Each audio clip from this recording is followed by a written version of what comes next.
शुभ सकाळ सर्वांना। तर वाजले होते 7 आणि माझा मुलगा होता झोपून। मी म्हटलं त्याला उठ। मग नंतर मी गेली माझ्या किचनमध्ये। सर्वात आधी मी माझ्यासाठी गरम पाणी करून घेते, म्हणजे ते पेल्यावर मला थोडं बरं वाटते। मग मी मांडला चहा। मी माझ्यासाठी पहिलं फिका चहा मांडून घेते, कारण मला फिका चाय आवडते, जास्त गोड आवडत नाही, म्हणून मी माझ्यासाठी पहिलं करून घेते। नंतर मी प्यायली चहा आणि चहा पेल्यावर मी झाली फ्रेश। त्यानंतर आला माझा दूधवाला। मी म्हटलं दूधवाल्यांना तुम्ही लवकर का बरं येत नाही? तर ते म्हणे मी लवकर येवाची कोशिश करतो म्हणे, पण माझ्यानं काही लवकर होत नाही म्हणे येणं। त्यानंतर ही उठली माझी लाडूबाई। तिला म्हटलं मी काय ग, झोप नाही झाली का अजून?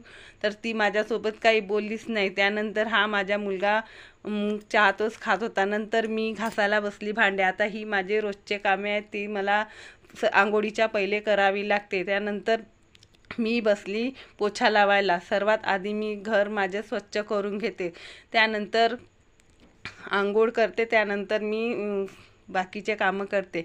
मग बसली कपडे धुवायला आणि कपडे मी आधी सर्वात भिजू टाकले होते, नंतर धुवायला बसली। त्यानंतर माझी मुलगी बसली आंबा कापायला। मी म्हटलं मी कापून देते, तुझ्या हातावर येईल। तर ती म्हणे नाही मलाच कापता येते, आणि मस्त दोघंही बहीण भाऊ मस्त आंबा खायला बसले। मी म्हटलं मला तर ते म्हणे तू काल खाल्ली, मी काही आता देत नाही, म्हटलं खा तुम्ही।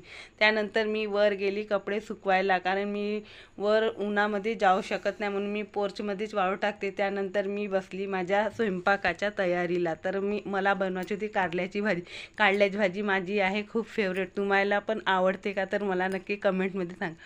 त्यानंतर मला काही कपडे सिलाई करून घ्यायचे होते, म्हणून मी बसली माझ्या मशीनवर। सिलाई करायचे होते म्हणून मला आधी मशीन पूर्ण साफसूफ करून घ्यायची होती। त्यानंतर दुपारची वेळ होती आणि माझे अहो बसले जेवण करायला। मी म्हटलं काय हे तुमची वेळ? लोक सकाळी जेवण करतात आणि तुम्ही दुपारी? तर ते म्हणे माझा वेळच आहे। त्यानंतर दुपारची वेळ होती आणि आम्ही आलो होतो वर। मुलं मस्त मस्ती करत होते, कारण मोसम खूप छान झाला होता। काळे काळे ढग आले होते आणि थंडगार असा वारा सुटला होता। थंडगार वारा हवासा वाटत होता, म्हणून आम्ही खूप मस्ती केली। मुलांनी पण जाम मस्ती केली। त्यानंतर परत मला सायंकाळी स्वयंपाकाची तयारी करायची होती।